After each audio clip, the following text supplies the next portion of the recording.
کمالات کا مجموعہ یہ گھرانہ ہے۔ اللہ نے انہیں سجا کر بھیجا ہے، اللہ نے انہیں سنوار کر بھیجا ہے۔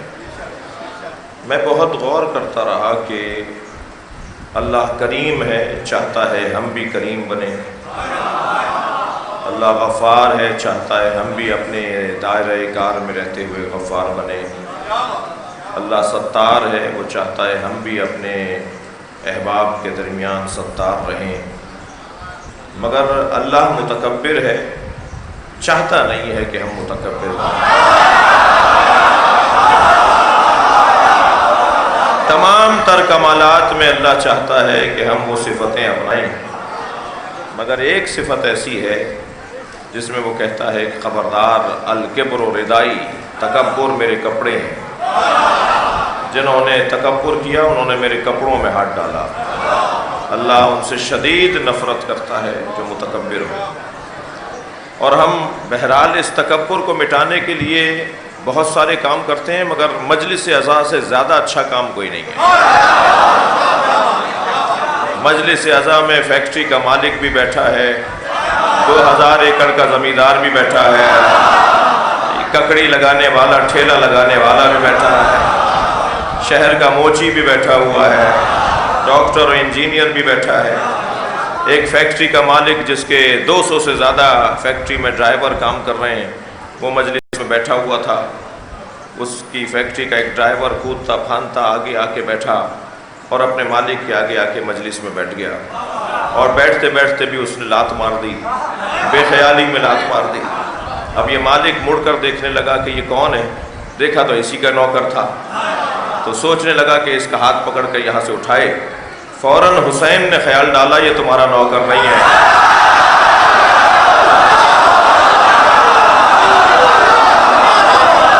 جیسے تم میرے فقیر ہو ایسے ہی یہ بھی میرا فقیر ہے۔ وہ کون سی جگہ ہے جہاں ذات کی نفی عملی طور پر کی جاتی ہے؟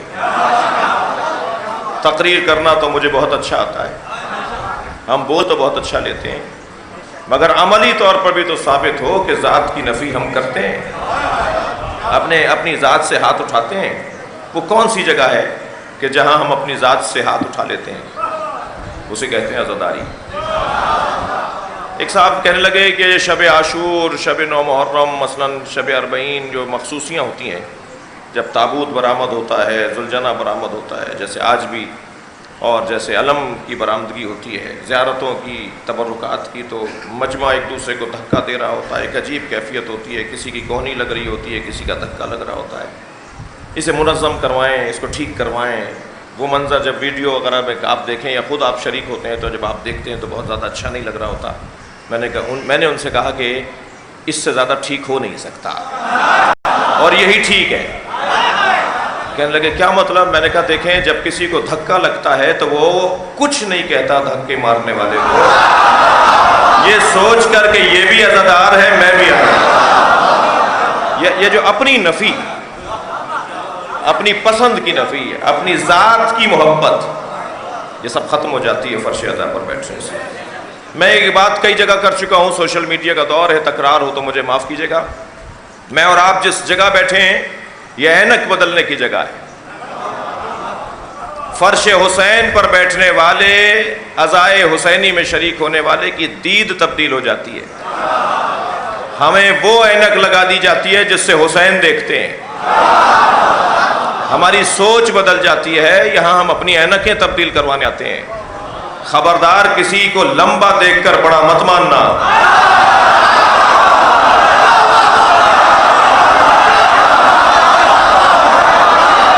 یہ مجمع فٹوں سے قد نہیں ناپتا، یہ مجمع انچی ٹیپوں سے قد نہیں ناپتا، یہ مجمع کردار سے قد ناپتا ہے۔ لہذا یہاں بیٹھنے والوں کی دید ہی کچھ اور ہے، ہماری سوچ ہی کچھ اور ہے۔ میرے بچوں، جوانوں، خبردار، بڑی گاڑی سے اترنے والا ہمیشہ بڑا نہیں ہوتا، اور سائیکل پر آنے والا ہمیشہ چھوٹا نہیں ہوتا۔ مہنگے مکان میں رہنے والا امیر نہیں ہوتا. کلف کے کپڑے پہن کر کوئی اپنے آپ کو دھوکہ نہ دے کہ وہ مہنگا ہو گیا ہے. اسے کپڑے دھوکہ دے رہے ہیں تو کوئی اور کیوں دھوکہ دے. بہت سے لوگوں کے کپڑوں میں کلف دیکھا ہوگا, بہت سے لوگوں کی گردنوں میں کلف ہوتا ہے. گردن کلف لوگ اللہ کو پسند نہیں ہے.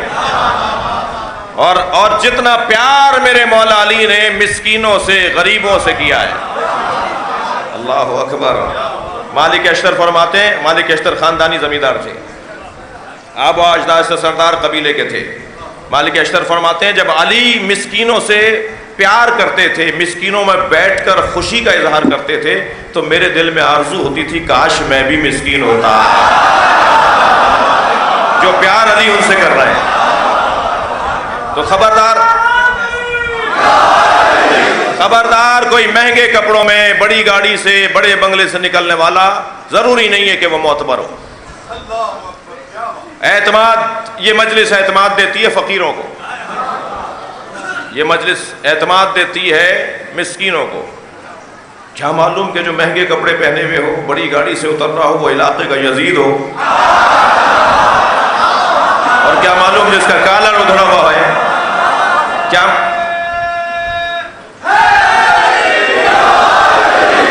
کیا معلوم جس کا کالر ادھڑا ہوا ہے, جس کا پائچہ پھٹا ہوا ہے, جس کے بٹن ٹوٹے ہوئے ہوں, وہ اللہ کا ولی ہو. یہ کسوٹیاں نہیں ہیں.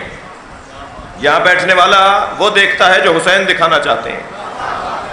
ہم جس گھڑے سے پانی پیتے ہیں اس سے پانی پی لو, تمہاری بھی آنکھیں کھل جائیں گی. تھک کر نہیں سنیں گے اس جملے کو جب کہہ رہا ہوں. میں تو مدتوں سے ڈھونڈ رہا تھا کہ پاکستان میں یزید کے چاہنے والے ہیں کون.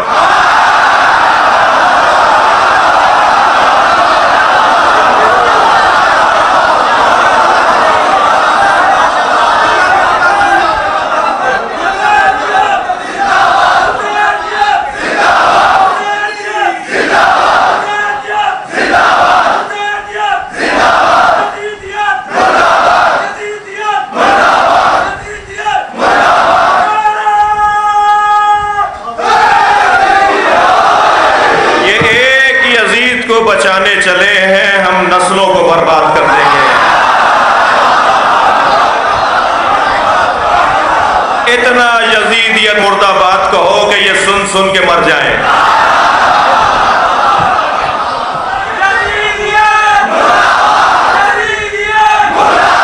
مل کر جواب دیں.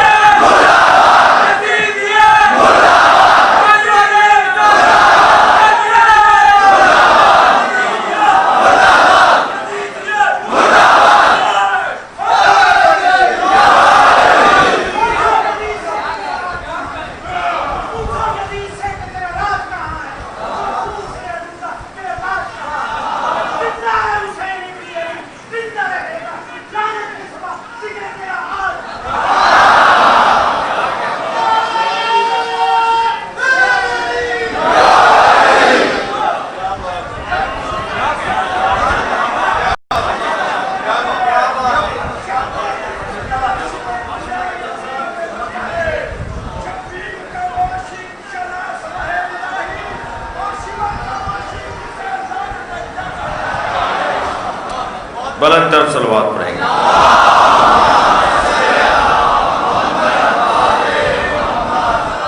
توجہ کر لیا. میں نے بہت غور کیا کہ اللہ متکبر ہے اور چاہتا نہیں ہے کہ ہم متکبر ہوں. تو آخر اللہ متکبر کیوں ہے؟ اور ہمارا حق ہی نہیں بنتا کہ ہم متکبر ہوں. ہمارا بنتا ہی نہیں ہے کہ ہم متکبر ہوں. مجبور لوگ, محتاج لوگ, فقیر اللہ لوگ, اللہ معاشرے میں فقیروں میں اضافہ کرے. اللہ 2 کروڑ کی گاڑی میں بیٹھنے والے کو بھی فقیر بنا دے. اس لیے کہ 2 کروڑ کی گاڑی میں بیٹھنے والا اگر یہ جان کر بیٹھے کہ پیدل چلنے والا انسان ہے تو وہ فقیر ہوتا ہے.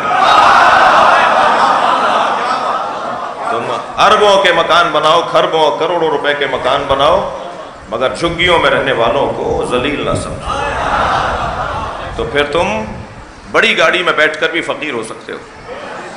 اور ہم سب کو فقیر بننا ہے. اس لیے کہ فقیروں سے علی کو پیار ہے. اپنی احتیاج، اپنی ضرورت، محتاجی کا احساس. کیا ہے ہمارا حال؟ یہ انگوٹھا کرنا ہو تو ہم ان 2 انگلیوں سے بٹن بھی نہیں لگا سکتے. آنکھ میں بال آ جائے تو ساری دنیا اندھیری ہو جاتی ہے. ریڑھ کی ہڈی میں بال آ جائے تو سب کچھ دھرا کا دھرا رہ جاتا ہے. ایک مکھی ہمیں اتنی تنگ کر رہی ہوتی ہے کہ ہم اس کے آگے مجبور ہو جاتے ہیں. متوکل کی ناک پر بار بار آ کے مکھی بیٹھ رہی تھی اور یہ بار بار جھل رہا تھا اور پھر آ کر وہ بیٹھ رہی تھی. تو میرے مولا نقی سے کہنے لگا اللہ نے مکھی کیوں بنائی ہے؟ میرے مولا نے بے ساختہ فرمایا متکبروں کے غرور کو مٹانے کے لیے.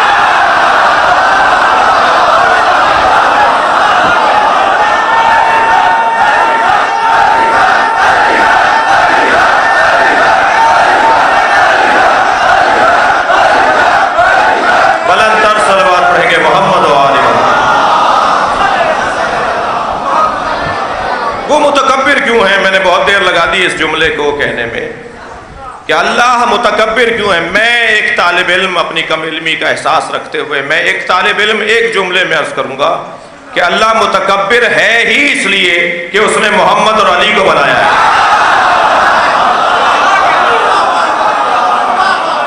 حق ہے اس کا کہ وہ تکبر کرے. جس کے آگے مصطفیٰ جھکتا ہو،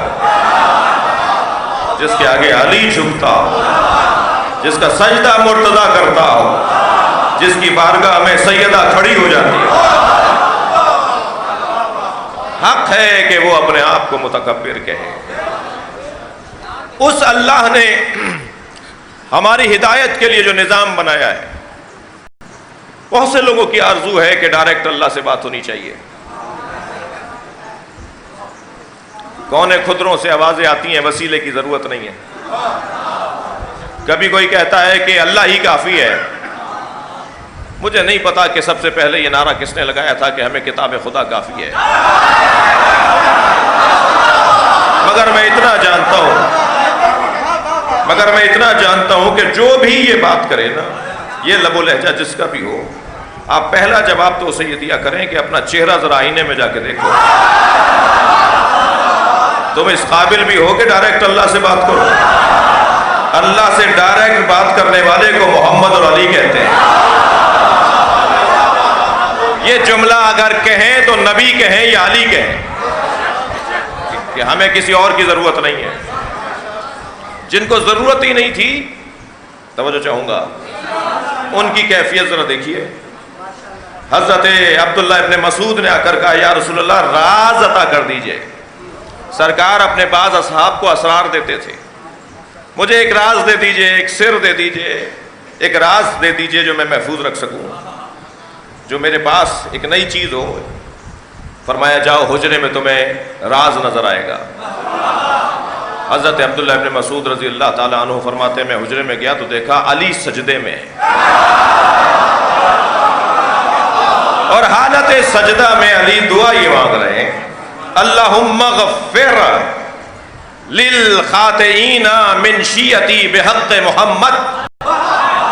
یا اللہ میرے گناہگار شیعوں کو محمد کے صدقے معاف کر دے.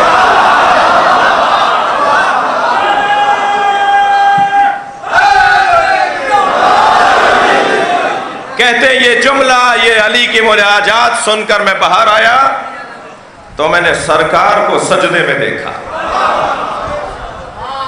اور سرکار سجدے کی حالت میں دعا کر رہے تھے اللہم اغفر للخاطئین من امتی بحق علی.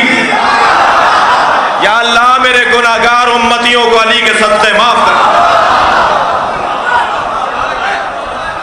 یعنی اگر نبی بھی اللہ سے دعا مانگ رہے ہیں تو علی کا واسطہ دے کر، اور علی بھی اللہ سے بات کر رہے ہیں تو نبی کا واسطہ دے کر. یہ کون مسلمان ہے جو کہتا ہے ہمیں واسطے کی ضرورت نہیں ہے؟ اپنے آپ کو جانتے نہیں ہیں. سب سے بڑا مشکل مرحلہ، سب سے بڑی مشکل یہ ہے کہ انسان اپنے آپ کو جانتا نہیں.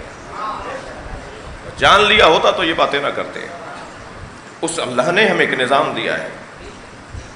اس نظام کا عنوان یہ ہے کہ فمن حاجک ایک عنوان.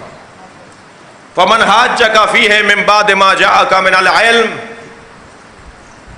بس علم آ جانے کے بعد جو کٹ حجتی کرے، بحث مباحثہ کرے، ضدیت کرے، تسلیم نہ کرے، بات نہ مانے، دلیل سننے کے بعد بھی تسلیم نہ ہو، استدلال کے بعد بھی بات نہ مانے.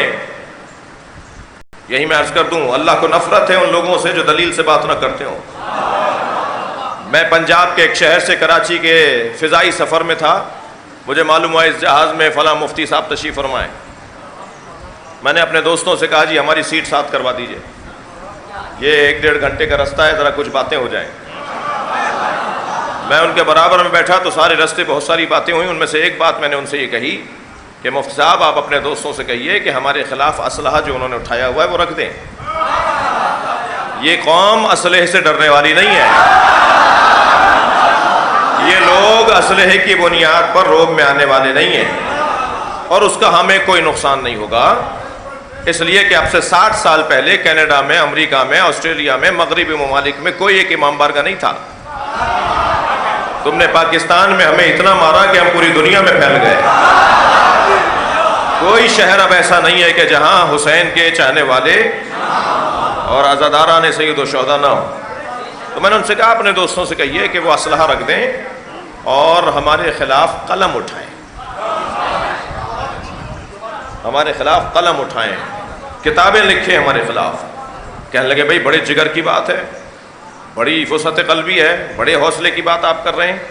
میں نے کہا مفتی صاحب سوال کا ہونا عیب نہیں ہے، جواب کا نہ ہونا عیب ہے.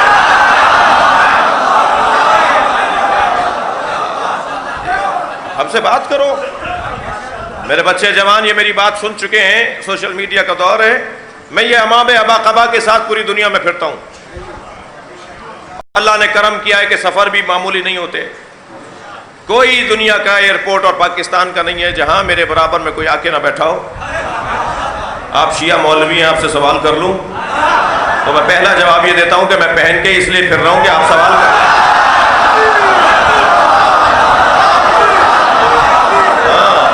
ہمارے بارے میں خود فیصلہ کرتے ہیں، ہم سے نہیں پوچھتے. یا علی مدد تو میں بولتا ہوں نا، تو تشریح بھی میں کروں گا. آپ بولتے نہیں ہیں، کہہ رہے شرک کرتے ہیں. ماتم میں کرتا ہوں، دلیل مجھ سے مانگو گے یا خود فیصلہ کرو گے؟ کہا یہ بدعت کرتے ہیں. تو آپ کے نزدیک بدعت ہے نا، کرتا تو میں ہوں. مجھ سے پوچھئے کہ میں ماتم کیوں کرتا ہوں، مجھ سے پوچھئے میں کالے کپڑے کیوں پہنتا ہوں. ہم سے پوچھنا چاہیے انہیں کہ ہم مثلا مولا علی سے مدد کیوں مانگتے ہیں. ہم دلیل دیں گے نا. ہم ہاتھ کھول کے نماز کیوں پڑھتے ہیں، سجدہ کا رکھ کے نماز کیوں پڑھتے ہیں، ہم مزاروں پر کیوں جاتے ہیں. تو ہم کر رہے ہیں نا، ہم ہی بتائیں گے نا. آپ تو کر نہیں رہے تو آپ کیا بتائیں گے؟ آپ تو وہی بتائیں گے جو آپ کر رہے ہیں. بھائی کراچی میں مجھے گالیاں پڑیں تو میں تو انہیں کوئی تحفہ بھیجوں گا. کم سے کم گالیاں سننے کے بعد مجھے ایک بات کا اطمینان بڑھ رہا تھا کہ میں علی کے مریدوں میں تو ہوں. صلوات پڑھیں گے محمد و آل محمد.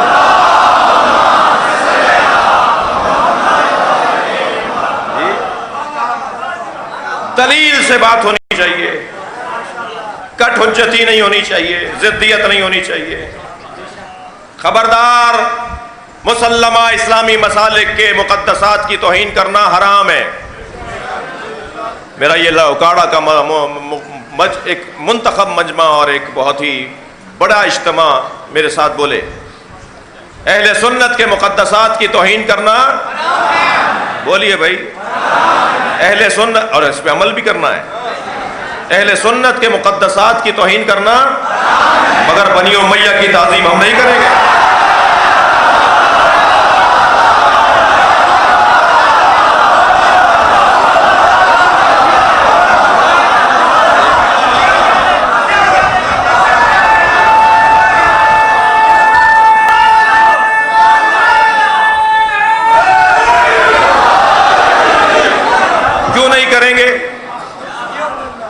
کیوں نہیں کریں گے؟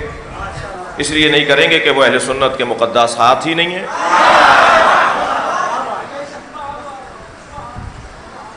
بھئی آپ طے کریں گے نا کہ کون مقدسات ہیں آپ کے، تو آپ کے نزدیک تو وہ مقدس ہی نہیں ہے۔ ہمیں اپنی نسلوں کو بتانا ہے کہ علی کے ساتھ کیا ہوا، ہم دوبارہ جمل نہیں ہونے دیں گے، ہم دوبارہ صفین نہیں ہونے دیں گے۔ ہمیں اپنی نسلوں کو بتانا ہے کہ کون تھا مولا کا دشمن۔ تھکے نہیں بیٹھے تو جملہ کہوں، دوہرا معیار نہ رکھیے، معیار ایک ہی بنائیے۔ جو پہلے خلیفہ کو مارنے آئے وہ کافر، جو دوسرے خلیفہ کو مارنے آئے وہ باغی، جو تیسرے خلیفہ کو مارے وہ مرتد، جو چوتھے خلیفہ کو مارے۔ معیار ایک بناؤ، معیار ایک ہونا چاہیے، یہ دوہرا معیار نہیں رہے گا۔ یا تو کہو خلیفہ راشد نہیں ہے، اگر خلیفہ راشد ہیں تو پھر ہم سے ان کی تعظیم، نہ تعظیم تو دور کی بات ہے، ہم ان کا نام لینا نہیں چاہتے۔ جس نے بھی مولا علی کو تکلیف دی ہے، اہل بیت کو رلایا ہے، یہ ہماری بنیادی، یہ ہمارا حق ہے، اور دلیل کے ساتھ بات کر رہے ہیں، کوئی جذباتی نہیں ہے، کوئی شدت پسندی نہیں ہے۔ ہمیں اپنے بچوں کو خبردار، مقدسات اہل سنت کی توہین کرنا حرام ہے، مگر یاد رہے فدق ہم پڑھیں گے۔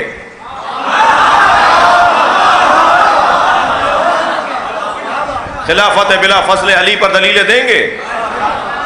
زبان اگر میرے ذاکر، میرے خطیب، میرے عالم، میرے ممبری، میرے مقرر کی اگر زبان کوئی چپتی بھی تھی تو اس کو ٹھیک کرنا ہے۔ آپ بانیان بھی بیٹھے ہیں، آپ ذاکرین بھی بیٹھے ہوئے ہیں، آپ میں بہت بڑی تعداد نمائندگان کی بیٹھی ہوئی ہے۔ عزیزان گرامی، جو خطائیں، کوتاہیاں، غلطیاں ہماری ہیں اسے وہ ٹھیک نہیں کریں گے، ہم ٹھیک کریں گے۔ اور میں اپنی قوم کی کوتاہیاں بتاؤں گا، سنی قوم کی کوتاہیاں میں نہیں بتاؤں گا۔ سنی قوم کی غلطیاں، کوتاہیاں اہل سنت کے علماء بتائیں گے۔ میرا فریضہ ہے کہ ہمارا فریضہ ہے کہ ہم اپنی قوم کی خامیاں بتائیں۔ سن 61 ہجری میں امام حسین نے جس عالمی اوپن یونیورسٹی کی بنیاد رکھی تھی، اکاڑا میں یہ اس کا کیمپس ہے۔ اور یاد رہے، کیمپس میں اگر تعلیم اچھی نہ ہو تو کیمپس بند نہیں کرتے، ٹیچر تبدیل کرتے ہیں۔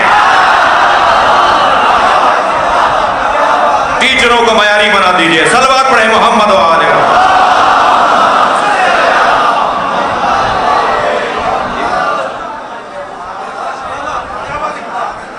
میں نے آیت ایسی لے لی ہے کہ مجھے 10 دن ٹکنا پڑے گا،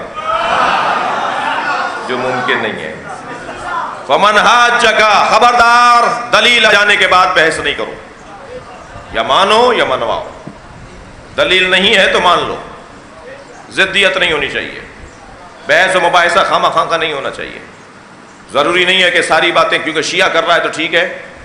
اور یاد رہے، ہمارے ہاں کسوٹی اور معیار شناختی کارڈ کی بنیاد پہ نہیں بنتا۔ ہم شناختی کارڈ کا شیعہ نہیں دیکھتے، میں شیعہ ہوں۔ کتنے ہی سانے ہاتھ ہوئے ہیں اس ملک کے اندر جنہوں نے ہمارا شناختی کارڈ بنوایا، کالے کپڑے پہنے، علم لگوائے، بعد میں ہمارے درمیان فساد ڈلوایا، اور پھر 2 سال بعد کھلا کہ راجہ بازار کے مدرسے میں کون گھس کر گیا تھا، اسی مکتب کے لوگ کالے کپڑے پہنے ہوئے تھے۔ سادگی جملہ محسوس کریں گے، ہم اخبار کی سرخی پڑھ کر نظریہ نہیں بناتے، ہم اخبار کی سرخی پڑھ کر نظریہ نہیں بناتے، ہم نہج البلاغہ پڑھ کے نظریہ بناتے۔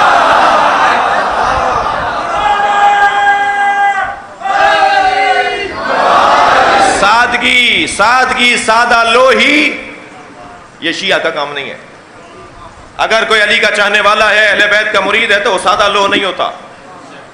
اکاڑا پرانا شہر ہے، یہاں پر پرانے تنظیمی لوگ بیٹھے ہوئے ہیں۔ جب قومی اسمبلی کی بلڈنگ کو گھیراؤ کیا گیا مفتی جعفر حسین قائد ملت جعفریہ کے میں، تو علم بھی تھا، ذوالجنہ بھی تھا۔ ہماری طرف سے جو وہاں پر دھرنا دیے ہوئے تھے، پہلا ایجیٹیشن تھا، تو علم بھی تھا اور ذوالجنہ بھی تھا۔ تو ضیاء الحق کی طرف سے جو جنرل صاحب باہر نکل کر آئے مذاکرات کی ٹیم تشکیل دینے کے لیے، تو انہوں نے پہلے علم کو اور ذوالجنہ کو سلوٹ کیا. جہاں یہ واہ کی جگہ ہے وہاں ایک میں آہ کی جگہ سنا رہا ہوں آپ کو. آدھا مجمع تو وہیں ٹھنڈا ہو گیا تھا کہ جنرل صاحب ذوالجنہ کو سلوٹ مار رہے ہیں. سادہ لو شیعہ نہیں ہوتا. اگر تھکے نہیں بیٹھے تو 2 جملے کہہ دوں.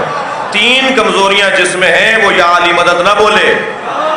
3 کمزوریاں جن میں ہیں وہ علی علی نعرہ نہ لگائے. ایک کنجوس کو علی نہیں بولنا چاہیے. کنجوس کا کیا تعلق مولا علی سے؟ جس سے پیسہ نہ نکلتا ہو, جس کے علاقے کا امام بارگاہ گر رہا ہو اور وہ 2000 ایکڑ کا زمیندار ہو, جس کے علاقے کی مسجد کی ٹوٹیاں ٹوٹی ہوئی ہو اور 10 گاڑیاں لے کے پھرتا ہو, اس سے پیسہ نہیں نکلتا. امام بارگاہ کا کلر ہوئے ہوئے مثلا 4 سال گزر گئے. یہ 21ویں گریڈ کا افسر ہے, 1 لاکھ روپے تنخواہ لیتا ہے, اور پھر اور کیا لیتا ہے نہیں پتا, مگر مسجد اور امام بارگاہ کے لیے اس سے پیسہ نہیں نکلتا. مدرسوں کا حال خراب ہے, اسکول بنا نہیں پا رہے, اپنے بچوں کو یہودیوں اور عیسائیوں کے حوالے کیا ہوا ہے. جی کنجوس اور علی والا, یہ دونوں جملے جڑتے نہیں ہیں. جس کے پاس سے پیسہ نہ نکلے وہ علی والا نہیں ہے. اپنا پیسہ اپنے ہاتھ سے لگاؤ. اگر کسی ادارے پر اور کسی مولوی پر, کسی عالم پر, کسی اور پر آپ کا اعتبار نہیں ہے تو کوئی بات نہیں, اپنا پیسہ اپنے ہاتھ سے لگایا جائے. میرے مولا جنگے صفین میں مولا نے میرے اپنے دشمن کی تلوار توڑ دی. تلوار ٹوٹ کر گر گئی. جیسے ہی تلوار اس کی گری, علی نے نیام میں تلوار اپنی رکھی اور گھوڑا موڑ لیا. اس لیے کہ مجبور پر ہاتھ اٹھانا علی کا کام نہیں ہے. مڑے میرے مولا تو آواز آئی, حبلی سیفک یا علی, یا علی اپنی تلوار مجھے دے دیں. مولا نے پھر گھوڑا موڑ لیا, اس کی طرف رخ کیا, تلوار نکال کے پھینک دی. علی کی تلوار زمین سے اٹھا کر بھاگتا ہوا آ رہا ہے علی کی طرف, اور جیسے جیسے قریب آتا جا رہا ہے علی کے چہرے کا اطمینان اسے مار رہا ہے. میرے مولا پہ تلوار تان کے کہنے لگا, اپنے قاتل کو کوئی تلوار دیتا ہے؟ مولا نے فرمایا, پہلے قاتل تھا, دشمن تھا, پھر سائل ہو گیا تھا. مانگنے والا علی سے خالی نہیں جاتا.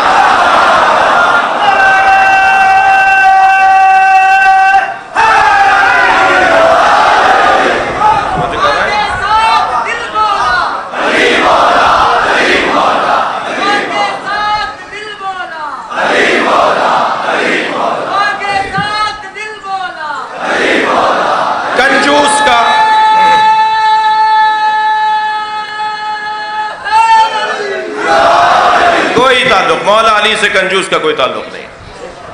جسے پیسہ نہ نکل رہا ہو, اپنے اوپر بھی نہ لگا رہا ہو. میں نے ایسے لوگ بھی دیکھے ہیں جی, جو اتنا پیسہ ہے اور کپڑے ایسے پہنتے ہیں جیسے ان سے زیادہ اس شہر میں مسکین کوئی نہیں ہے. کوئی ترس کھا کے کوئی 2-4 روپے نہ دے دے. اپنے اوپر تو لگا لو, یہ کہاں لے جاؤ گے؟ زندہ ہو تب بھی کفن پہنے پھر رہے ہو, مرو گے پھر بھی کفن پہنا دیا جائے گا. جی کنجوس تو پہلے آپ کمزور, جس میں یہ کمزوری ہے وہ علی والا نہیں ہے. تھک تو نہیں گئے؟ دوسری کمزوری بتا دوں, بزدل کا علی سے کوئی تعلق. بزدل اور علی والا.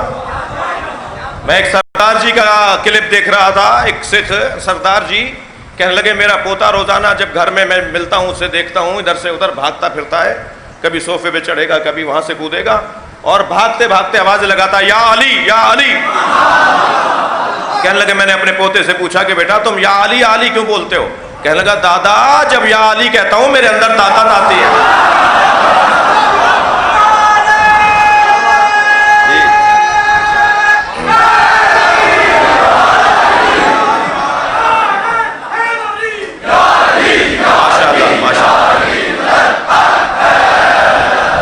دل کا کوئی تعلق علی سے نہیں.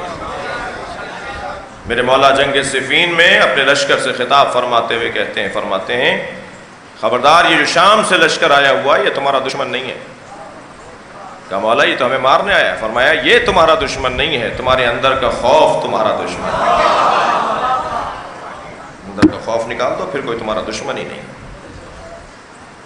امتحان دینے میں خوف. میرے مولا فرماتے ہیں, بچوں سے کہہ رہا ہوں, جوانوں سے کہہ رہا ہوں, مولا فرماتے ہیں جس چیز سے ڈر لگے وہی کام کرو. کیا حسین فارمولہ ہے. پیپر دینے سے ڈر لگ رہا ہے, وہی پیپر دوں گا. فلاں انٹرویو دینے سے ڈر لگ رہا ہے, وہی کروں گا. فلاں تعلیم حاصل کرنے سے خوف آ رہا ہے, وہی کام کروں گا. میں بڑے آدمی کو دیکھ کر کانپنے لگتا ہوں تو بڑے آدمیوں کے سامنے اکڑ کر بات کروں گا. جی میرے مولا فرماتے ہیں خبردار, کسی امیر آدمی کو دیکھ کر اس لیے نہ ڈرنا کہ یہ امیر ہے, بلکہ اللہ پہ توکل کر کے اس سے بات کرنا, اس لیے کہ جو اسے رزق دے رہا ہے وہ تمہیں بھی دے رہا ہے. جی بزدل کا کوئی تعلق علی سے نہیں. تیسری کمزوری بتاؤں, تنگ نظر گھٹے ہوئے دماغ والا علی والا نہیں ہوتا. یہ پنجابی ہیں, یہ پٹھان ہیں, یہ سید ہیں, یہ ہاشمی ہیں, پھر سیدوں میں بھی الجھن ہے کہ یہ نقوی ہیں, یہ کاظمی ہیں, یہ زیدی ہیں, یہ رضوی ہیں, یہ بھٹیوں کا ہے, وہ چغتائیوں کا ہے. مجھے نہیں پتا یہاں کون کون سی قومیں ہیں, لیکن پورے ملک میں یہی حال ہے. عجیب بات نہیں ہے کہ یہ امام بارگاہ مہاجرین کا ہے, وہ امام بارگاہ پنجابیوں کا ہے, تو حسین کا کون سا ہے؟ معاف کیجئے گا, ہم نے چھوٹی چھوٹی ریاستیں بنائی ہوئی ہیں. مسجدوں میں اللہ نہیں مل رہا, وہ بریلویوں کی مسجد, وہ دیوبندیوں کی مسجد, وہ سلفیوں کی مسجد, وہ شیعوں کی مسجد. مسجدوں میں اللہ نہیں مل رہا. ممکن ہے آپ میں سے کوئی کہے نہیں مولانا ہم تو ہماری مسجد میں تو اگر کوئی سنی آ جاتا ہے تو ہم اسے کچھ نہیں کہتے. تم اپنی مسجد میں تو سنیوں کو آنے پہ کچھ نہیں کہتے, بلکہ احترام کرتے ہو, چائے وائے بھی پلاتے ہو, مجھے پتا ہے, مگر سنیوں کی مسجدوں کو چندہ نہیں دیتے ہو. ذرا جگر پہ ہاتھ رکھ کے بولنا میں کیا کہہ رہا ہوں. ایسا ہی ہے نا, ہم سنیوں کی مسجدوں کو چندہ نہیں دیتے. ہاں رستے میں اگر سنی کی مسجد آ جائے تو نماز پڑھنے جائیں گے, وضو کا پانی وہاں استعمال کریں گے, کارپیٹ ان کا پھاڑیں گے, پنکھا ان کا چلوائیں گے, مگر ان کی مسجد کو چندہ نہیں دیں گے. یہ تنگ نظری ہے. بھائی میری صحت پہ تو کوئی اثر نہیں پڑے گا اگر ناراض ہو گیا کوئی. یہ تنگ نظری ہے. خدا کے واسطے اس تنگ نظری سے باہر آنا یہ شیعہ ہونے کی علامت. اہل بیت کا چاہنے والا تنگ نظر نہیں ہوتا. گھٹنوں سے باہر آئیں. بچوں جوانوں سے کہہ رہا ہوں, بزرگ خفا نہیں ہو کہ ہمیں نصیحتیں کر رہا تھا, اتنی دور سے چل کر آیا ہے, ہم سننے گئے تھے تو ہمیں نصیحتیں کر رہا تھا. میں ان بچوں سے کہہ رہا ہوں جو مجھ سے پیار کر رہے ہیں, بڑے بھی کر رہے ہیں, جی جتا کر سیمنٹ کی بوریاں پہنچوائیے سنی مسجد میں کہ بھئی آپ کی تعمیر ہو رہی ہے مسجد کی, ہم آپ کے لیے چندہ لے کر آئیں. نہیں عزیزان گرامی, تنگ نظری اچھی بات نہیں ہے. گھٹن سے باہر آنے کی ضرورت ہے. اہل سنت ہماری جان ہے, اہل سنت ہماری جان ہے, ان سے پیار کرنا ہے. شیعہ بچے سے کہوں گا اپنے ساتھ سنی بھائی کو ضرور لایا کرو مجلس میں. نیاز خود پکائی خود کھا لی, یہ کون سا ہنر ہے؟ نیاز بنوائی ہے تو پہلے انہیں کھلاؤ کہ جو نہیں کھاتے, اور انہیں بھیجواؤ جو نیاز نہیں کھاتے. اگر واپس کر دیں تو ناراض نہ ہونا, یہ تمہارا اور ان کا مسئلہ نہیں ہے, ان کا اور حسین کا مسئلہ ہے.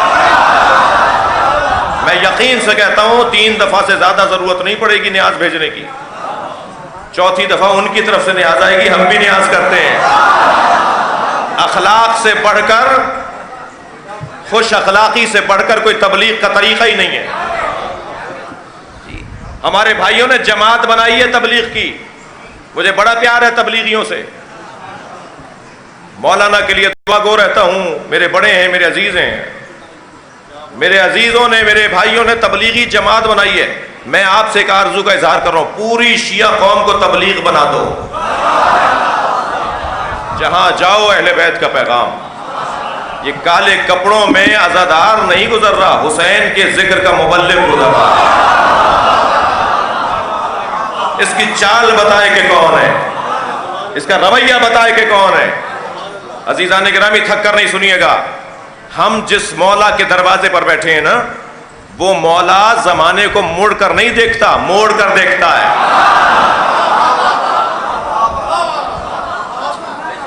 ہر دور کے تقاضے مختلف ہیں. حافظ کفایت صاحب کے زمانے میں جو مسائل تھے وہ آج نہیں ہیں، مفتی صاحب کے زمانے میں جو مسئلے تھے آج نہیں ہیں، آج آپ کے مسئلے علیحدہ ہیں جی۔ طریقے ہمیں اپنانے ہوں گے، ہم مبلغ ہیں اہل بیت کی، ذکر کے سفیر ہیں، ہماری روش بتائے کہ ہم کون ہیں۔ جنازہ پکار کے بتاتا تھا کہ اسے علی نے مارا ہے، اوپر سے نیچے مارتے تھے تو برابر کا کٹ کا گرتا تھا، دھڑ میں مارتے تھے تو برابر کا کٹ کے گرتا تھا، اور جب کوئی یہ جاننا چاہتا تھا نا کہ اسے مارا کس نے تو وزن کیا جاتا تھا، 1 گرام کا فرق نہیں ہوتا تھا۔ جس کی ضربت میں اتنی عدالت ہو اس کی عدالت میں کیا ہوگا؟ لہذا روش بتائے گی کہ کام کس کا ہے۔ تھکے ہوئے تو نہیں ہیں؟ بدھ حضرت ابراہیم نے توڑے تھے اور بڑے بدھ کے گلے میں کلہاڑی لٹکا کے چلے گئے، کسی نے دیکھا نہیں تھا کہ بدھ کس نے توڑے ہیں، مگر سارا شہر کہہ رہا تھا ابراہیم نے توڑے ہیں۔ کام کرو تو ایسا کرو کہ سب سینہ ٹھوک کر کہیں گے کس کا کام ہے۔ معاشرے میں گم ہو جانے والا علی والا نہیں ہوتا، بھیڑ میں ناپید ہو جانے والا علی والا نہیں ہوتا، لاکھوں میں ممتاز نظر آنے والا علی والا ہوتا۔ اور الحمدللہ اس طرف سفر شروع ہو چکا ہے، سفر جاری ہے اور بہتری کی طرف آیا ہے۔ تنگ رستے سے آ رہے تھے، رستہ بڑا ہو گیا ہے، اب انشاءاللہ ہم بہت جلدی اپنے سفر کو آگے بڑھائیں گے۔ مجھے تو امام کے آنے کی خوشبو آ رہی ہے، امام کے ظہور کی خوشبو آ رہی ہے، اس لیے کہ امام کے ظہور سے پہلے حقائق کھلیں گے جو کھلنا شروع ہو گئے۔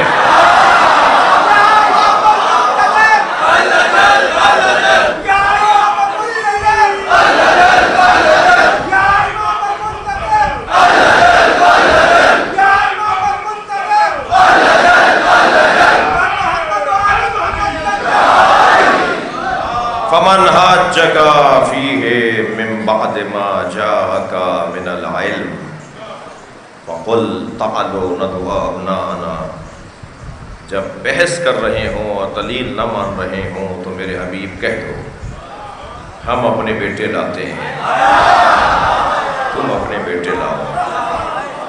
جو اپنے بیٹوں کو پیش کر دے وہی تو سچا ہوتا ہے۔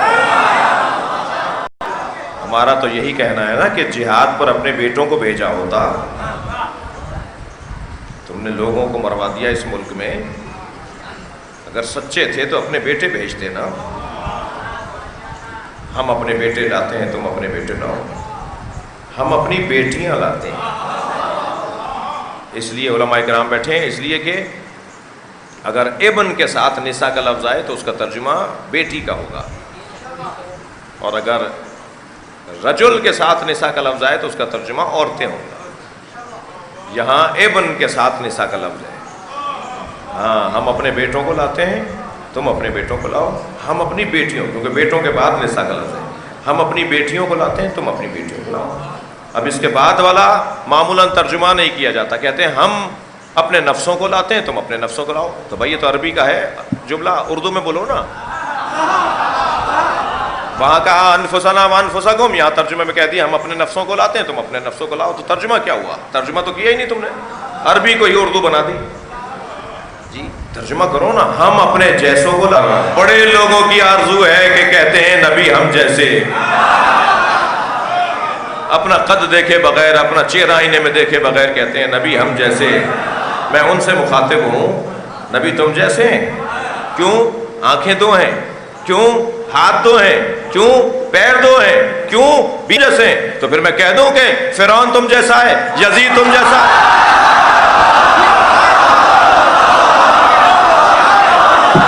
تو آواز آئے گی کہ کہاں اس کا کردار، کہاں ہمارا کردار؟ تو ہم بھی تو یہ کہہ رہے ہیں کہاں تم اور کہاں مصطفیٰ۔ صلوات پڑھیں سرکار کی ذات پر۔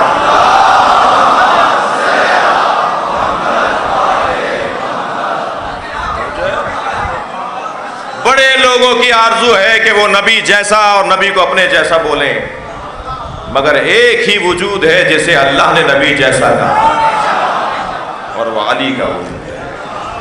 قربان جائیں اس نام پر جس کو علی کہتے ہیں، بستر پہ سوئیں تو نفس اللہ بنے۔ توجہ ہے؟ مباہلے میں تو نفس رسول بنے، جس کا اپنا کچھ بھی نہ ہو، اس نے اللہ اور اللہ کے رسول کے ہاتھوں اپنے آپ کو بیچ دیا ہو۔ ہم بہت مدت سے کرائے کے مکان میں رہ رہے تھے، مثال دے رہا ہوں،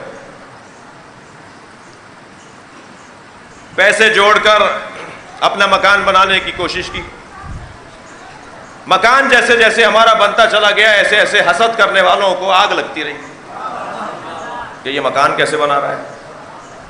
اور پھر جب مکان ہمارا بڑے چاؤ سے یہ ٹائل لگیں گے، وہ کھڑکیاں لگیں گی، وہ دروازے لگیں گے، اور ایسے لائٹنگ ہوگی اور ایسے پنکھے لگیں گے، جب ہمارا مکان مکمل ہو گیا تو جو لوگ جل رہے تھے کئی مہینوں سے مکان بننا دیکھتے ہوئے، انہوں نے طے کر لیا کہ مکان بننے تو دو، آگ ہم لگائیں گے۔ ہمارا مکان بن گیا، دوسرے دن ہمیں نئے مکان میں منتقل ہونا تھا۔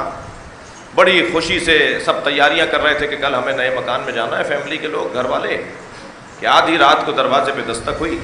ہم جو گئے تو دیکھا بڑی بڑی گاڑیاں کھڑی ہیں۔ ہم نے کہا بھائی کون ہے؟ کہا جی سرکار کے ریاست کے لوگ ہیں۔ ہم نے کہا جی ملوائیے، ملے تو کہنے لگے کہ یہ تو 2 گلی بعد آپ نے مکان بنایا ہے، یہ کتنے کا بنایا ہے؟ ہم خریدنا چاہتے ہیں۔ ہم نے کہا جی ہم بیچنا نہیں چاہتے، ہم نے اپنے لیے بنایا ہے۔ کہنے لگے کتنے کا بنایا ہے؟ ہم نے کہا جی 1 کروڑ کا بنایا ہے، مثال دے رہا ہوں۔ کہنے لگے ہم آپ کو 10 کروڑ دیتے ہیں اور ایک ریاستی منصب بھی دیتے ہیں اور آپ کی نسلوں میں یہ منصب باقی رہے گا۔ اب ہم نے ایک لمحہ نہیں لگایا، سودا بڑا اچھا ہے، 1 کروڑ میں مکان بنایا ہے، 10 کروڑ مل رہے ہیں، ریاستی منصب بھی مل رہا ہے، نسلوں میں بھی منصب چلے گا۔ ہم نے کہا جی کیا کرنا ہوگا؟ کاغذات ہمارے حوالے کیجئے، یہاں انگوٹھا لگائیے، یہاں سائن کیجئے اور ہم سے یہ مراعات تحریری طور پر لے لیجئے اور یہ پیسے لے لیجئے۔ ہم نے وہ لین دین کر لی اور بڑے اطمینان سے جا کے سو گئے کہ اب تو 4 مکان بھی بنا سکتے ہیں۔ ہم سو گئے، دوسرا دن نمودار ہوا، ہمارے حاسدوں نے گھر کو آگ لگا دی۔ اب سارا محلہ نکل کر باہر آیا جلتے ہوئے گھر کو دیکھنے کے لیے۔ ہم بھی اس مجمع میں کھڑے تھے، آگ لگانے والا مجمع میں صرف ہمیں دیکھ رہا تھا اور ہمارے چہرے کا اطمینان اسے مار رہا تھا، اور ہم مطمئن اس لیے تھے کہ یہ ہمارا گھر ہی نہیں ہے۔ ہم نے تو رات کو سودا کر لیا۔ اب عزیزوں میں ان سے مخاطب ہوں جو علی اور اولاد علی کے دشمن ہیں۔ تمہیں پتہ نہیں ہے علی نے اپنا آپ بیچ ڈالا؟ اب اگر علی اور اولاد علی سے دشمنی کرو گے تو تمہارا سامنا اللہ سے ہے۔ صلوات پڑھیں محمد و آل محمد۔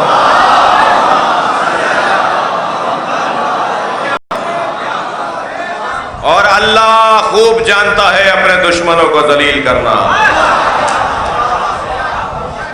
تم کتنا ہی کسی کو کچھ کہتے رہو، لعنت خود جگہ بناتی نہیں۔ عزیزان گرامی، اہل بیت کا مقابلہ اور اہل بیت کا مقایسہ کسی کے ساتھ نہیں ہے، یہ سنی شیعہ کا عقیدہ ہے۔ ایک بہت بڑی تعداد پاکستان میں برادران اہل سنت کی ہے جو تفضیلی سنی ہے، جو حضرت ابوبکر، حضرت عمر، حضرت عثمان، پھر مولا علی کو خلیفہ مانتے ہیں، مگر مولا علی کی فضیلت کے قائل ہیں۔ ایسے ایک تفضیلی عالم خطاب کر رہے تھے، کہنے لگے میں سنی ہوں مگر تفضیلی سنی ہوں۔ تو آواز آئی تفضیلی سنی کسے کہتے ہیں؟ کہا تفضیلی سنی اسے کہتے ہیں جو بعد از نبی علی کی فضیلت کا قائل ہو۔ سنو، کہنے لگے سنو، ترتیب 2 طرح کی بنتی ہیں، ایک ترتیب خلافت، ایک ترتیب فضیلت۔ علی ترتیب خلافت میں چوتھے ہیں، وہ اپنا عقیدہ بیان کر رہے ہیں، علی ترتیب خلافت میں چوتھے ہیں مگر ترتیب فضیلت میں پہلے۔ تو ایک اور جوان کھڑا ہو گیا، کہنے لگا مفتی صاحب جو ترتیب فضیلت میں پہلا ہو اسے ترتیب خلافت میں بھی پہلا ہونا چاہیے۔ تو الجھ کے کہنے لگے 1,23,999 پیغمبروں کے بعد آنے والا پہلا سمجھ میں آتا ہے؟ صلوات پڑھیں گے علی کی ذات پر۔ ہم انفسنا وانفسکم، ہم اپنے نفسوں کو لاتے ہیں، ہم اپنے جیسوں کو لاتے ہیں، تم اپنے جیسوں کو لاؤ۔ ثم نبتہل، اس کے بعد مباہلہ کریں گے۔ فنجعل لعنت اللہ علی الکاذبین، اور پھر جھوٹوں پر ہم اللہ کی لعنت قرار دیں گے۔ لعنت اللہ کی ہوگی، ڈالیں گے یہ، جیسے رحمت اللہ کی ہوتی ہے آتی ان کے ذریعے، رزق اللہ کا ہوتا ہے ملتا ہے ان کے ذریعے، شفا اللہ دیتا ہے ملتی ان کے ذریعے ہے، لہذا اللہ کے جتنے بھی امور ہیں وہ ان کے واسطے سے ہیں، پھر ہم یہ کریں گے۔ پہنچے سرکار، یا زہرا یا فاطمہ انی اجد فی بدنی ضعفا، کہہ کر آ گئے کہ کل ایسا کریں گے۔ پھر آ کر بی بی سے کہہ رہے ہیں، فرما رہے ہیں مجھے چادر لا دو، ایتینی بالکساء الیمنی، میں اپنے بدن میں ضعف محسوس کر رہا ہوں۔ سیدہ نے چادر دے دی، نبی چادر لے کر لیٹ گئے۔ آیا مباہلہ اور آیا تطہیر دونوں 9 ہجری کی ہیں، دونوں کا بڑا گہرا ربط ہے۔ نبی نے چادر لے لی، امام حسن آئے، اماں نانا کی خوشبو آ رہی ہے، فرما دیتی نا کہ نانا آرام کر رہے ہیں۔ بی بی سے کہا تھا نا میں بدن میں ضعف محسوس کر رہا ہوں، فرماتی کہ نانا آرام کر رہے ہیں، لیکن جانے دیا۔ کچھ دیر بعد امام حسین آئے، اماں مجھے نانا کی خوشبو آ رہی ہے، کہا تمہارے بھائی اور تمہارے نانا چادر میں ہیں۔ امام حسین گئے، نانا سے اجازت مانگی، نانا نے چادر میں لے لیا۔ کچھ دیر بعد مولا علی آئے، یہی جملہ نہیں فرمایا بی بی نے کہ آرام کر رہے ہیں، مولا نے جا کے سلام کیا، اجازت مانگی، مولا بھی چادر میں۔ بی بی کو تو فرض محال فرض کر رہا ہوں میں، بی بی کو تو پتا تھا، پتا سب کو تھا، میں تصویر بنا رہا ہوں۔ بی بی نے آ کر کہا میں بھی چادر میں آ جاؤں، بھائی آرام کرنے آئے ہیں۔ سوچیں نا یہ جملے، پہلا والا جملہ ان بعد والے جملوں سے کیسے ملائیں گے؟ بی بی فرمایا میں بھی چادر میں آ جاؤں، نبی نے فرمایا آ جاؤ۔ اور جب سب چادر میں آ گئے تو بی بی فرماتی ہے جب ہم کامل ہو گئے تو نبی نے فرمایا ہؤلاء اہل بیتی، یہ میرے اہل بیت ہیں۔ تو مجھے جملہ کہنے دیجئے کہ نبی کے بدن میں جو ضعف تھا وہ ضعف بدن نبی نہیں تھا۔ بھائی اکاڑا کا مجلسی اور علمی باتیں سننے والا مجمع، نبی کا جو ضعف تھا وہ ضعف بدن نبی نہیں تھا، وہ ضعف بدن نبوت تھا، اور ضعف بدن نبوت اجزائے نبوت سے دور ہوگا۔ جب یہ سب جمع ہوں گے تو ضعف بدن نبوت دور ہوگا۔ لہذا فرمایا جب ہم کامل ہو گئے، کامل ہو گئے تو جبریل کہہ رہے ہیں یا رب ومن تحت الکساء، ابھی چادر کے باہر تو تھے تو میں نے دیکھا نہیں تھا۔ جبریل تمہیں نہیں پتا کون ہے؟ تم سے زیادہ کون جانتا ہے کہ کون ہے؟ تمہارا آنا جانا پرانا ہے، تم نہیں جانتے کون ہے۔ تو عجب نہیں جبریل کا جواب آئے، جب یہ علیحدہ علیحدہ ہوتے ہیں تو پہچاننے میں آتے ہیں، جب ایک جگہ جمع ہو جاتے ہیں تو میں بھی نہیں پہچان سکتا کہ ان میں سیدہ کون ہے، ان میں نبی کون ہے۔ حقیقت ان سب کی فاطمی ہے۔ لہذا جواب اللہ نے جبریل کو کیا دیا؟ ہم فاطمہ۔ عربی گرامر جاننے والے بیٹھے، مبتدا خبر جملہ اسمیہ یصح السکوت، ہم فاطمہ، جا بات پوری ہے، جملہ مکمل ہے۔ اللہ جواب دے رہا ہے یہ سب فاطمہ ہے، حقیقت ان سب کی فاطمی ہے۔ فاطمہ یعنی جسے پہچانا نہ جا سکے، فطمت ان معرفتہا، جس کی معرفت ہمارے بس کی نہیں ہے۔ یہ جو تم دیکھتے ہو، جو سنتے ہو، یہ خوشبوئیں ہیں، حقیقت نہیں ہے۔ جیسے سمندر کے کنارے کھڑے ہو کر کوئی سمندر کی تعریف کر رہا ہو، اسے کیا پتا کہ اس کی گہرائی کتنی ہے، اس کی وسعت کتنی ہے، اسے نہیں پتا۔ وہ سمندر کو ظاہر میں دیکھ کر بات کر رہا ہے۔ اور اگر آپ محسوس نہ کر جائیں، کسی کو برا نہ لگ جائے تو جملہ کہوں، بعض لوگ تو اتنا بھی برداشت نہیں کر پاتے، بعض لوگ سمندر کے کنارے جا کر بیمار ہو کر لوٹتے ہیں۔ بعض لوگوں سے اہل بیت کے یہ ظاہری فضائل بھی ہضم نہیں ہوتے ہیں، ہم پر الزام لگایا جاتا ہے غلو کر رہے تھے۔ جہاں فضائل پڑھے وہاں غلو، جہاں نصیحت کی وہاں ڈھکو، یہ ڈھکو والے تھے۔ جہاں تبلیغ کی وہیں ڈھکو والے تھے، جہاں فضائل پڑھے یہ غالی ہیں۔ خدا کے واسطے اس ممبر کے بڑے فضائل، بڑے فرائض ہیں۔ میری اس مجلس کے اندر مجھے معلوم ہے ایک بڑی تعداد سنی بھائیوں کی بیٹھی ہے، فلاں جماعت والے بھی ہیں تو شیعہ کی فلاں جماعت والے بھی ہیں، سنگتوں والے بھی ہیں اور بندے چٹیوں والے بھی ہیں، کنٹھے گلابے والے بھی ہیں، ماتمی بھی ہیں، نمازی بھی ہیں۔ ارے واہ میرے بھائی،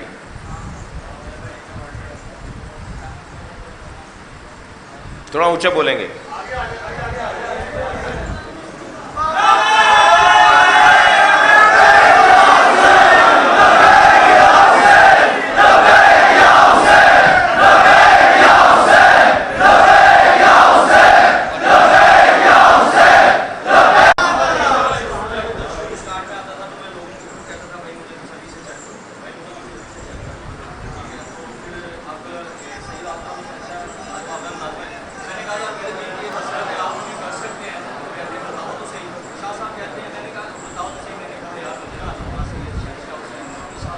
اپنے بارے میں کہہ رہا ہوں، آپ کو تو کچھ کہا ہی نہیں میں نے. میں پہلے سے بہت بہتر ہوں، مجھے اور بہتر کرنا ہوگا، اور جتنا میں بہتر ہوتا چلا جاؤں گا اتنا سب بہتر ہوتے چلے جائیں گے. قاعدہ یہی ہے، کسوٹی یہی ہے. توجہ ہے. ہم اپنے جیسوں کو لاتے ہیں تو اپنے جیسوں کو، اور جب سب کو چادر میں لے کر، نقن صاحب کا جملہ ادا کر رہا ہوں، نقن صاحب فرماتے ہیں جب نبی نے اینٹوں کے گھر میں چادر کا گھر بنایا تو یہ اتنا مضبوط گھر بنا کہ اب قیامت تک تم اسے جلاتے رہو گے، یہ بنتا رہے گا. جو خیمہ کربلا میں جلا تھا آج اس کی یاد میں پوری دنیا میں RCC کے خیمے بنے ہوئے ہیں. امام بارگاہ امام حسین کے خیمے کی شبیہ ہے. چلیے اپنے ذہنوں کو ذرا کربلا لے چلیے. آج اکاڑا میں بے مناسبت چہلوں میں امام حسین کی مجلس اور جلوس ہے. کربلا میں حسین نے لاشیں تو بہت اٹھائے مگر عزاداروں 4 لاشوں پہ حسین بہت روئے. جو رونے آئے ہیں اپنی آوازوں کو آزاد رکھیں گے. پہلا لاشا جس پر امام حسین بہت روئے وہ قاسم، اپنے بچے کا پامال لاشا، اپنے بھتیجے کا پامال لاشا. اجرکم اللہ، اجرکم اللہ. آپ کی آوازیں بلند ہیں. جب مجلس میں آپ بلند آواز سے روتے ہیں امام جعفر صادق دعا دیتے ہیں، یا اللہ یہ ہمارے عمر کو زندہ کر رہا ہے. امام محمد باقر مجلس سے جب اٹھ کر جاتے تھے تو مصلی بچھا کے 2 رکعت نماز پڑھ کے رونے والوں کے لیے دعا. ایک لاشا بہت روئے امام. مجھے جلدی نہیں ہے، مجھے مصائب پڑھنے ہیں، مگر آپ کا میرا ساتھ. دوسرا لاشا سنیں گے جس پر امام حسین کی آنکھوں سے آنسو رکتے نہیں اور کہنے لگی زین العابدین بھابھی رباب پانی نہیں پی رہے. عزادارو اب میں جو جملہ کہوں گا اشارے میں کہوں گا. ممبر کا ادب مانے ہے، سیدہ جناب رباب کا مقام بہت بلند ہے، اشارے میں بات کروں گا، اللہ کرے بات منتقل ہو جائے. فرمانے لگی زین العابدین بھابھی رباب پانی نہیں پی رہی. امام سجاد برابر میں آ کے بیٹھے کہ اماں پانی پی لیجئے.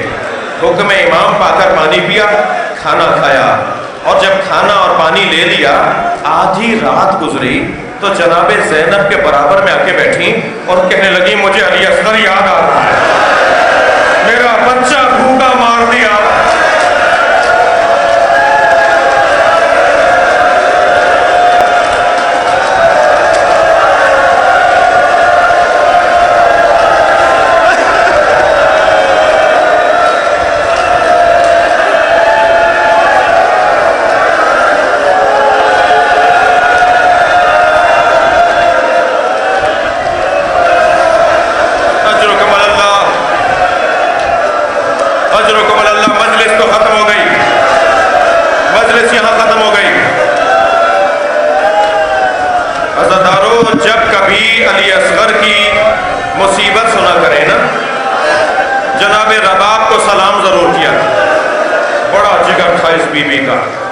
اور اس مجلس میں جو بے اولاد بیٹھے ہیں میرے بھائی اپنی اولاد کے لیے دعا کروا رہے تھے، وہ جناب رباب کا واسطہ دے کے دعا کریں.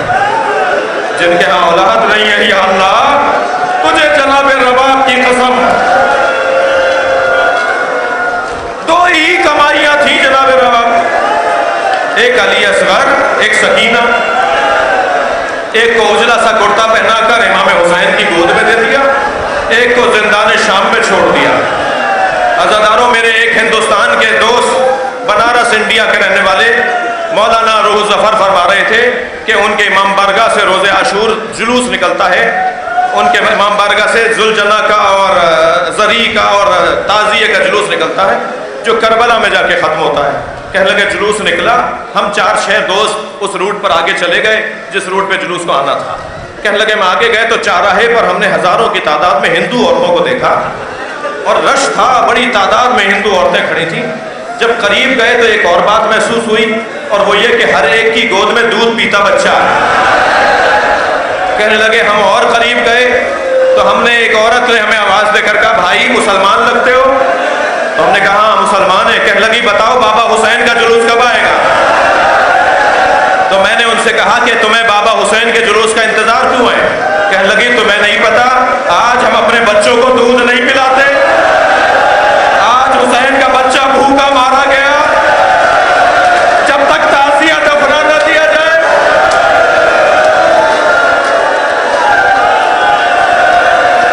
اجرکم اللہ. جناب رباب کی ایک کمائی علی اصغر اور ایک کمائی سکینہ. عزادارو آج چہلم کی مجلس ہے، بیویاں شام سے رہا ہو کر جائیں. اجرکم اللہ، اجرکم اللہ. میں نے دنیا میں چہلم کی بہت مجلسیں، کوئی 30-35 سال کا چہلم پڑھا ہے، مگر اور سال بھر میں مجلسیں پڑھی ہیں، لیکن ہمیشہ چہلم کی مجلس میں گریے کی آواز ہر مجلس سے زیادہ ہوتی ہے. یہ میرا مشاہدہ ہے پوری دنیا کا. چہلم کے مجلس میں رونے کی آوازیں ہر مجلس سے زیادہ ہوتی ہیں. میں بہت غور کرتا رہا کہ آخر چہلم کے مجلس میں اتنا گریہ کیوں ہوتا ہے، تو مجھے تو ایک ہی بات سمجھ میں آ رہی ہے، یہ مجلس وہ ہے جس میں زینب بہت ہو رہی ہے.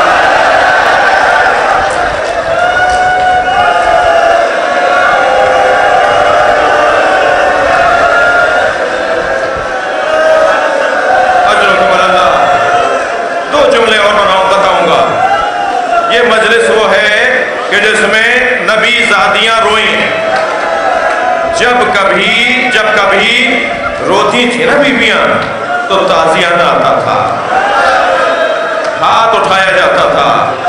عزادارو جو رو رہے ہیں ایک جملہ اور سن لیں، اللہ کرے برداشت کر جائیں. جب بیویاں روتی تھیں تعزیہ نہ مارا جاتا تھا. اور سنیں گے ایک رونے والی تو زندان میں دفنا دی گئی، اب تو اس کے رونے کی آواز بھی نہیں آتی.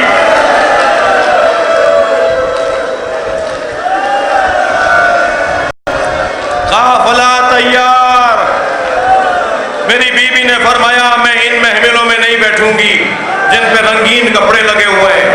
اجعلوہا سودا حتی یعلم الناس نحن فی عزاء اولاد زہرا. یہ کالے کپڑوں میں تبدیل کرواؤ تاکہ جہاں جہاں سے سواریاں جائیں سب سمجھ لیں کہ اولاد زہرا کے حسین کے عزادار جا رہے ہیں. محملیں تیار ہوئیں، ساری بیویوں کو بٹھا دیا گیا. امام سجاد نے آواز دے کر کہا کہ اماں کیا ساری بیویاں بیٹھ گئیں؟ تو جناب زینب کی آواز آئی، زین العابدین بھابی رباب نظر نہیں آ رہے. میرے مولا نے فرمایا ماں مجھے پتا ہے میری ماں رباب کہاں ہے، مگر میں اکیلا نہیں لا سکوں گا، میرے ساتھ ساری بیویاں چلیں. اب آگے آگے امام سجاد، پیچھے پیچھے بیویاں. امام سجاد نے زندان شام میں قدم رکھا، کیا دیکھا جیسے کوئی ماں اپنے بچے کو گلے لگائے ہو، ایسے جناب رباب نے قبر سکینہ کو گلے لگایا اور آواز دے رہی ہے سکینہ اٹھو. کہ زمان کی میت باپ نہیں اٹھاتا. اجرکم اللہ، اجرکم اللہ. میرے لیے خود سوال تھا، امام معصوم ترک اولا بھی نہیں کرتا، کیسے ممکن تھا کہ جو کام مناسب نہ ہو شریعت جسے روکتی ہو حسین مولا کو کرے؟ جہاں یہ مظلومیت کا پہلو ہے وہاں یہ سوال بھی تو ہے. مہنگا مسئلہ جب حل ہوا جب علامہ نقطن سے پہلے یہ مسائل خبر سے سلام کی آواز ہے. اب جو حسین نے مڑ کر دیکھا بہن زینب کھڑی، بھائی یہ لاشا میں اٹھاؤں.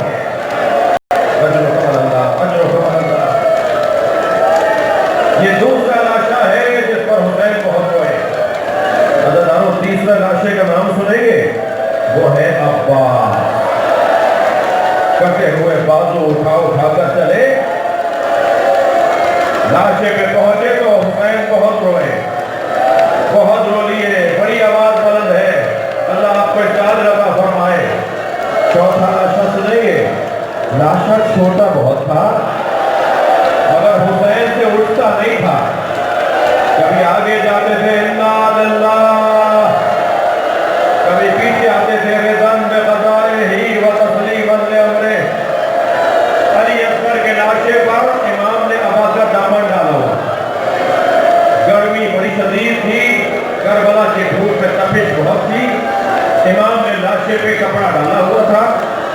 خیمے کی طرف بڑھ رہے تھے، جیسے ہی در خیمہ قریب آیا، نہ جانے کیا سوچا، الٹے پہلو واپس آ گیا۔